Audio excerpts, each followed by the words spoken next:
जय गुरु जी। जय गुरु जी। अनंतम अनंतम शुक्राना गुरु जी, अमृत वेला सत्संग बख्शने के लिए।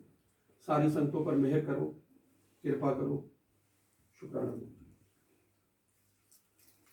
संगत जी जय गुरु जी। जय गुरु जी। ठीक कह रहे हैं आंटी, क्योंकि जब अंकल सत्संग करते हैं तो उसमें नई नई बातें, और देखिए वाकई में ही जितना इस परिवार से हम जुड़े हैं, अंकल के सत्संग कुछ अलग रहे हैं। उनके एक्सपीरियंसेस, उनके पर्सनल, क्योंकि केरला की बहुत बारी उन्होंने जिक्र की, हमें यहाँ बैठ के ही वो केरला पहुँचा देते हैं, वहाँ हाथियों की गूंज, वहाँ शिवा के दर्शन, वहाँ शिवा की सेवा। और ठीक कह रही हैं आंटी की शिवा नगरी में आज अंकल अपने बिजनेस के माध्यम से फिर दोबारा गए हैं, और ये भी बड़ा ज़रूरी है। कल अंकल अपना सत्संग सुना रहे थे, क्योंकि उनको पता था आज उन्होंने जाना है, और पहले भी ऐसे बीच में वो भावुक हो जाते हैं और बताते हैं कि मुझे जाना है, काम के लिए जाना है, ज़रूरी भी है। सबसे पहली चीज़ महाराज ने यह हमें बताने की कोशिश की। तो अंकल का जो वो सत्संग कल का भी अगर हम बात करें कि मोह इस दरबार के मोह में अटक गए हैं, अंकल ने बताया, और उनके अंदर से आंसू निकलते हैं, उनके अंदर से प्यार की भावना निकलती है। ये एक्चुअल में अवस्था खाली मोह की नहीं है, मोह तो है इसमें जुड़ा हुआ, बट ये अवस्था है वैराग्य की। ये हम पहले भी इस बात पे एक बार महाराज ने सत्संग करवाया था। ये वैराग्य है, ये वैराग्य है हमारा। महाराज जब एक ऐसी अवस्था बना देते हैं कि हमें कुछ नहीं नजर आता, हमें महाराज नजर आते हैं, ये दरबार नजर आता है, और उस संगत का अगर शलभ अंकल की बात करें, जिस संगत को आज 425 दिन से महाराज इस दरबार की सेवा बख्श रहे हैं, इस अमृत वेला की सेवा बख्श रहे हैं, तो उस संगत का आप, अगर मैं उनकी जगह हूं, आप अपने आप में अंदाजा लगाओ। जिस संगत को ये सेवा दर्शन रोज करने का मौका मिलता है, तो जब उनके लिए थोड़े समय के लिए भी छोड़ा, दिल में तो अंदर रहेंगे ही, पर हम इतने, हमारी अवस्था इतनी ऊंची नहीं है कि हम इतना अभी तक हम समझ पाए, क्योंकि हमें तो स्वरूप को देखकर ही प्यार आता है, दर्शन होते हैं, और यहाँ सिंहासन में बैठ के महाराज को देखकर सत्संग करके, तो ये अवस्था आस्ता आस्ता आती है। पर अंकल का बिल्कुल अपनी जगह पे ये कहना कि मोह अटक गया है, ये विराग की अवस्था है, क्योंकि अंकल को इनके अलावा कुछ नहीं नजर आता, इस दरबार की सेवा के अलावा कुछ नहीं नजर आता, संगतों की सेवा के लिए अलावा कुछ नहीं नजर आता। क्यों कि ऐसी महाराज ने बख्शिश बख्श दी है, ऐसा अपने करीब जोड़ लिया है कि सुबह शाम रात महाराज ने इतने दिनों से, पहले भी जुड़े हुए थे अंकल, पर जब से ये सत्संग महाराज ने अमृत वेला बख्शे, उनको आज 425 दिन हो गए, हम समझ रहे हैं कितना करीब जोड़ लिया है। और उनको तो बड़े भाग्य हैं कि सुबह शाम दर्शन करते हैं। तो जब हमारा बिछोड़ा होगा, चाहे कुछ दिनों के लिए होगा, तो अंदर से वो दुख तो होगा ही, वो कमी तो महसूस होगी, तो हम कितनी भी अंदर की अवस्था में हो, पर जब साक्षात, क्योंकि यही स्वरूप देखकर आज हम कितने आप देखते हैं अपने आपके घरों में भी स्वरूप है, एक आकर्षण जो स्वरूप देखकर, क्योंकि हमारी अवस्था अंदर की अभी इतनी नहीं है, पर हमें देखना पड़ता है, हमें देखना पड़ता है ये स्वरूप, ये उनके रूप, ये अलग अलग उनकी स्माइल, ये उनकी मस्ती, ये देखकर ही हम निहारते रहते हैं। तो अंकल का तो वैराग्य की अवस्था वाली बात है कि अंकल को कुछ नहीं नजर आता, और ये सबकी हमारी अवस्था होनी चाहिए। हमें महाराज से यही अरदास करनी है, महाराज हमें भी ऐसी अवस्था बख्शो कि हम दुनिया के काम करते रहें, हम गृहस्थ अपना निभाते रहें, पर आपकी याद, आपकी मस्ती, जो जिसको कहते हैं हम नशा नाम दा चढ़िया, मतलब जो नशा चढ़ जाए कि सुबह शाम अंदर तेरी बानी, तेरा स्वरूप, तेरे दर्शन ही चलते रहे। और ये अंकल की अवस्था थोड़ी बहुत हुई है अभी, हम तो कहीं अभी गिनती में नहीं है। तो ये हमारा हमेशा अरदास है महाराज से, क्योंकि महाराज ने कहा है कि आपको दुनिया के कर्म भी करने हैं, आपको गृहस्थ में रहना है, और गृहस्थ में रह के आपको ये सब सेवा सिमरन सत्संग करना है। तो ये महाराज की बख्शिश है, हम ये रोज प्रयास कर रहे हैं सत्संग के माध्यम से और उनकी बानी सुनने के माध्यम से, कि हमारे अंदर महाराज ऐसी अवस्था पैदा करें। और अवस्था हो गई है, आप भी अपना एक्सपीरियंस करें, मैं अपना एक्सपीरियंस करूं। कोई समय होता था कई साल पहले, संडे की इंतजार होती थी, बिजनेस में मैं था, एक छुट्टी होती थी संडे की, परिवार था, बच्चे थे छोटे, अब बड़े हो गए, तो एक बस संडे की इंतजार थी कि सैटरडे तक काम करना है, उसके बाद संडे आए, और संडे को प्लानिंग हो जाती थी कि आज सिनेमा हॉल जाना है, आज पिकनिक जाना है, आज किसी जगह रेस्टोरेंट में खाना खाने जाना है। तो यही सोच चलती थी, पूरा हफ्ता यही प्लानिंग चलती रहती थी कि आज संडे की क्या प्लानिंग होनी है, आज उसके घर जाना है। अब अवस्था बदल गई है, अब अवस्था ये बन गई है कि संडे, अब तो सेवा मंदिर, शायद बड़ा मंदिर बंद है, अब तब ये अवस्था बदल गई कि सिर्फ बड़े मंदिर जाना है। महाराज ने सेवा बख्शी, संडे का ही दिन सेवा बख्शी, और सिर्फ अब यही ध्यान रहता था कि कब संडे आए और बड़े मंदिर जाएं और सेवा करें। और ये सोच बदलना, ये इसको कहते हैं आस्था आस्था वैराग्य की अवस्था। ये सारी चीजें झूठी मायने लगती हैं। ये मतलब है कि आपका मूवी, आज मुझे अपना एग्जांपल, आपकी भी सबकी ये अवस्था हो गई होगी, नहीं हुई तो हो रही है आस्ता आस्ता। आज मुझे लॉकडाउन से पहले थोड़ा बहुत मैं टीवी देख लेता था, मतलब काफी देख लेता था। लॉकडाउन जब से शुरू हुआ, महाराज ने ऐसी सेवा में जोड़ दिया, अंदर हो गए बंद पर ऐसी सेवा में जोड़ दिया। यकीन मानिएगा, मैंने पूरे लॉकडाउन में और आज तक ये स्थिति बन गई है, मुश्किल से पूरे दिन में 15 मिनट टीवी देखा है।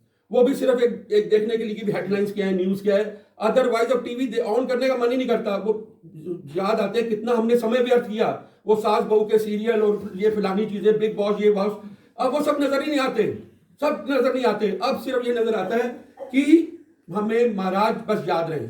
वो तो महाराज ने सेवा बख्शी है, बहुत अच्छी बात है, शुक्राना है कि महाराज ने उसी में इतना समय निकाल दिया। उस सेवा के बहाने में मैं अपना शुक्राना कितना करूं, वो लॉकडाउन का कितना शुक्राना करूं, जिसको हम बार बार कहते हैं कि गोल्डन पीरियड।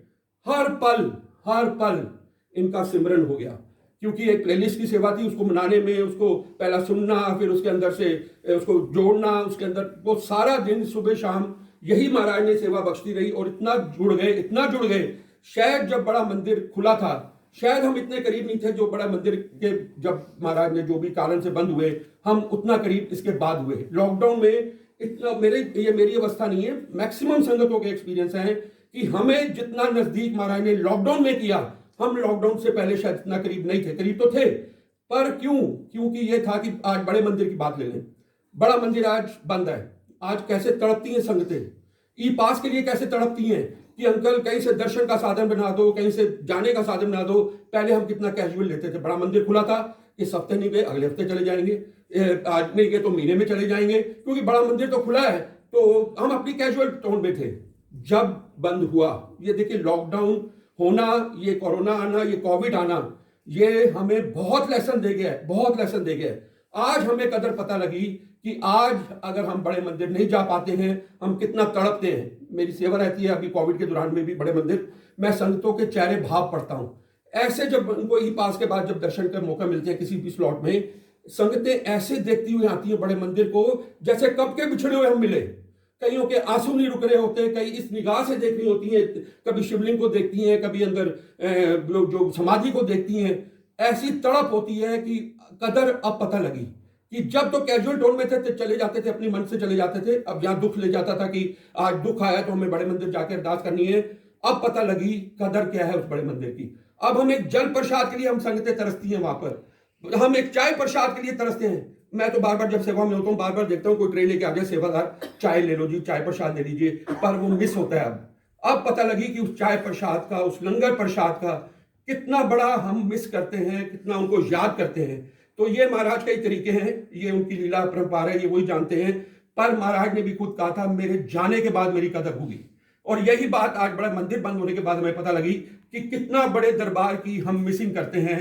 हम आज ये जो भी आज सीनियर सिटीजन तड़प रहे हैं, अंकल हमारी एज इतनी है हम नहीं जा पा रहे हैं, बहाना तो नहीं कह जब बुलाएंगे, पर याद रखिएगा जब भी बड़ा मंदिर खुल जाए, अब एक लेसन समझ लीजिए, हमें एक नियम बनाना है। आपके बने होंगे, ये नहीं मैं कह रहा कि आपके मेरे से ज्यादा बने होंगे, कम से कम एक नियम बनाइएगा। मैं पहले भी ये बार बार बोल चुका हूं, कम से कम एक हफ्ते में एक विजिट तो जरूर प्लान करिएगा, क्योंकि अब कदर पता लग रही है। और वो दर की जो बख्शिशें हैं, जो वहां पर जो ऑरा में हम 2 घंटे चले जाते हैं, वो तो हमारे लिए गोल्डन पीरियड ही रहता है। आज से नियम बना लें कि मुझे जब ये बड़ा मंदिर खुलने वाला ही है, आस्ता आस्ता तैयारी हो रही है कि महाराज मुझे तरस करना, मुझे हर हफ्ते कम से कम बुला लेना, क्योंकि वहां जाकर, ये बार बार फिर दोहराने की बात है, जो वहां बरसता है वो कहीं नहीं बरसता। हमारे घरों में दरबार है, यहाँ पे भी दरबार है, सब जगह दरबार है, ठीक है, हर दरबार की अपनी अहमियत है। यहाँ की भी बहुत बड़ी महाराज ने कृपा बख्शी, 400 दिन का अमृत मिला, जो आज यहाँ पर शक्ति, जो यहाँ पर आज हमारी भी अरदासें पूरी हो रही हैं, हमें भी यहाँ ज्ञान मिल रहा है, यहाँ दर्शन मिल रहे हैं। पर बड़ा मंदिर जो महाराज अपने हाथों से बना गए हैं, क्यों बना गए हैं? कारण था कि आने वाले माड़े समय में एक ऐसी जगह बन जाए जहां पर संगतें 2 घंटे दुनिया से अलग होकर, दुनिया के मोह माया छोड़कर, वही एक ऐसा दर है जहां मोबाइल बंद होता है। कहीं मोबाइल नहीं बंद होता, कहीं मोबाइल नहीं बंद होता, हर जगह मोबाइल ऑन होते हैं। पर महाराज ने ये कहा था, उस टाइम की बात है एडवांस में, आने वाले समय में ये जो मोबाइल है, जब मोबाइल आ गया था उनके टाइम पे, कहा करते थे कि ये मोबाइल सबसे बड़ा दुश्मन होगा हमारा। ये आज हम इस मोबाइल का गलत इस्तेमाल कर रहे हैं। आज बच्चा बच्चा पैदा होता ही मोबाइल पकड़ रहा है। क्यों? कि हमें उसका एक टेक्नोलॉजी का गलत इस्तेमाल कर रहे हैं, जबकि हमें उसका, महाराज ने कहा जरूरतें उससे जरूर पूरी करें, बट हम एडिक्ट हो चुके हैं उसके।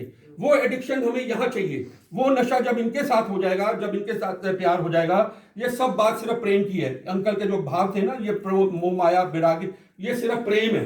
प्रेम हो गया उनको गुरु महाराज से, हमें भी प्रेम है। और जब ये प्रेम हो जाता है, आप याद करें अपने जवानी के दिन, जब आपको पहला प्रेम हुआ होगा, कभी सबको होता है, मुझे भी हुआ, ये हम तो ह्यूमन नेचर है, हमारे सबको होता है। जब हमारा पहला प्रेम किसी के साथ हुआ, किसी आंटी का अंकल के, आंटी का अंकल के साथ, हम कैसे तरसते थे उसके दर्शन के लिए। दर्शन तो नहीं कहेंगे उसको देखने के लिए। हम तड़पते थे उस प्रेम में कि वो, चाहे किसी भी नाम से आप ले लो, कि वो मुझे नजर आ जाए। हम बड़े ढूंढते थे ना, कभी उसके ऑफिस के बाहर खड़े हो जाते थे, कभी उसके घर के बाहर खड़े हो जाते थे, कि नजर आ जाए। एक नजर देखने पर दिन सफल हो गया।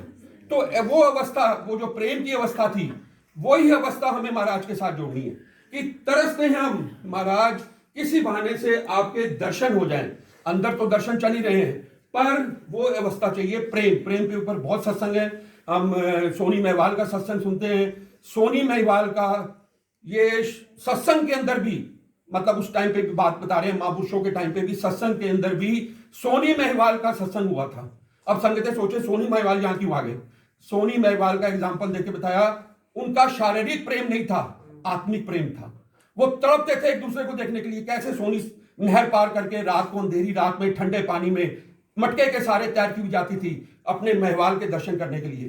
तो कहने का भाव ये है कि ये सिर्फ छोटे छोटे एग्जाम्पल्स हैं कि हमें महाराज ये अवस्था बख्शे, ये प्रेम पैदा कर रहे हैं कि हमें बस तू ही तू नजर आना चाहिए। ये सोच बदल जाएगी जिस दिन, जब हम ये सारी चीजों से, मैंने ठीक कहा कि ये सिनेमा हॉल बंद हो गए, रेस्टोरेंट बंद, संगत का असर होता है। आज हम इस संगत में हैं, एक वन माइंड लोग के बैठे हैं, ये रोज हम प्रयास कर रहे हैं। आज हम क्या अवस्था में, आपको भी लगता होगा, बदलाव अपने अंदर देखते हैं, शायद आप भी इन चीजों से पीछे होते जा रहे हैं। आपको भी लगता है मैं गुरु की बात करूं, मैं घर जाऊं, मेरे से कोई गुरु की बात पूछे, मैं किसी को फोन करके बताऊं कि गुरु, आज मैंने सत्संग में ये सुना, आज अंकल ने सुनाया, आज आंटी ने ये सुनाया, आज हम ये शब्द बानी सुन के आए हैं, आज कई बड़े मंदिर होकर आए हैं। हमेशा जितना, क्योंकि ये बड़े कीमती श्वास हैं, ये हम बार बार ये कहते हैं श्वासों की माला, ये बड़े कीमती श्वास हैं। एक एक श्वास की कीमत हमें अब पता लगी कोविड में, जब वेंटिलेटर पे पेशेंट आ जाता है। करोड़पति इंसान, आज बड़े लोगों के व्हाट्सएप में पढ़ता हूं जो जाते हुए ये बोल गए हैं कि मैं भागता ही रहा, करोड़ों रुपए इकट्ठे करता ही रहा, एंड क्या हुआ, वेंटिलेटर पे आ गया और यहां मेरे करोड़ों रुपए जीरो हो गए। मैंने अपने लिए समय नहीं निकाला, अपने परिवार के लिए समय नहीं निकाला। ये कोविड हमें सिखा गया, अपने लिए जीना सीखो, परिवार के लिए साथ समय बिताओ, माता पिता के साथ। आज माता पिता की बात आती है, घर घर की अवस्था है, क्योंकि बहुत महाराज की कृपा से बहुत दुनिया देखने को मिलती है, नानक दुखिया सब संसार है। आज माता पिता घर में क्या चाहते हैं बच्चों से, कि मेरे साथ 1 घंटा बैठ के बात कर ले, मेरे दुख पूछ ले अपने। क्योंकि हम जब बड़े हो जाते हैं, वो बड़ी बात है, मैं पहले तो उंगली पकड़ के उन्होंने सिखाया, तब तो मजबूर थे। जब बड़े होना शुरू होते हैं तो मैं आ जाती है। अब मुझे माता पिता तो एक फॉर्मेलिटी लगते हैं, बट ये एक मैसेज है सत्संग के माध्यम से, जिनके की, ये नहीं मैं सबकी बात नहीं कर रहा, सब आप करते भी होंगे, पर मोस्टली नहीं करते। शायद मैं भी अपने टाइम पे नहीं कर पाया। तो हमें वो माता पिता जो जिनके घर में माँ है, बाप है, जो भी हैं, कृपया उनके लिए भी अलग से बैठे, उनके साथ आधा घंटा निकालें, उनके दुख समझें, उनकी बातें शेयर करें उनके साथ। क्योंकि वो, आप रोटी तो उनको खिला रहे हो, बहुत शुक्राना। कई तो ऐसे भी हमने देखे हैं, पीछे बात कर रहे थे रवि कालरा जी के, वहां पेड़ों के साथ अपने माँ बाप को बांध के छुप जाते हैं। पर आप इतना शुक्र तो कर रहे हो कि आप अपने माँ बाप की सेवा कर रहे हो, उनको रोटी खिला रहे हो, उनकी जो भी आप उनको प्रदान कर रहे हो। सबसे ज्यादा जरूरी समय है, समय दीजिए उनको, बैठिए उनके साथ। जिस दिन आपने वो समय दे लिया, वो आपकी दुआएं, उनकी आशीषें, ये माता पिता की आशीष महाराज ने बहुत बड़ी शब्दों में, सत्संगों में, व्याख्याओं में हमें समझाने की कोशिश की है। सारी पूजाएं फेल है माता पिता की सेवा के आगे। अगर हम माता पिता को आज घर में दुखी करके आते हैं, या बड़े मंदिर जाते हैं, या किसी गुरुद्वारे जाते हैं, तो यकीन मानिएगा सब जीरो है, सब जीरो हो जाएगा। हमें जो सबसे बड़े भगवान हमारे मिले हैं, बात से बात ही निकल रही है, जो सबसे बड़े भगवान हमारे माता पिता हैं। हम सब समझ सकते हैं, हमारा जीवन आज मनुष्य जीवन जो मिला उनकी बदौलत मिला है। तो शुक्राना तो पहले महाराज का है ही, कि मनुष्य जीवन मिला, उसके बाद शुक्राना है हमारे माँ बाप का। तो अपने माँ बाप के लिए प्लीज समय निकालें और अपने ग्रैंड सन्स जो हैं, आपके जो भी आगे बच्चे हैं, उनको भी ये संस्कार डालें।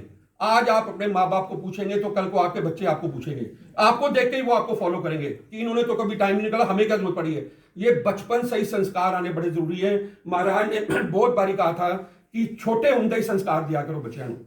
और तो ये हमें छोटे छोटे लेसन सत्संग के माध्यम से मिलते हैं, और बस इनका हम जितना शुक्राना करते रहे, ये प्रेम पैदा हो जाए, ये वैराग्य की अवस्था पैदा हो जाए। आज अंकल शिव नगरी में तो पहुंचेंगे, पर रोज वो इस संगतों को मिस करेंगे, इस सत्संग को मिस करेंगे, और ये अवस्था पर ये पीड़ा बहुत सुखदायी है। क्योंकि जब ये बिछोड़ा हम महसूस करते हैं तो बहुत कदर पता लगती है कि अब ये 4 दिन 5 दिन जब बीत रहे हैं, तो उसके बाद आज आप भी यहाँ आते हैं, कितने 2 घंटे 3 घंटे कितने अलग एटमोस्फेयर में आ जाते हैं। जैसे हम बड़े मंदिर में 2 घंटे अलग हो जाते हैं एटमोस्फेयर में, यहाँ पे भी वही वातावरण बनता है अमृत वेला में।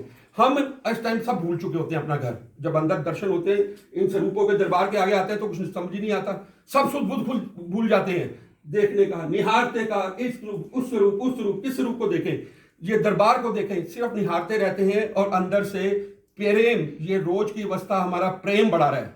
जिस दिन हमारा प्रेम बढ़ गया, जिस दिन हमारे ये अवस्था आ गई, बस समझ लीजिए कि महाराज ने आप पे कृपा शुरू कर दी है।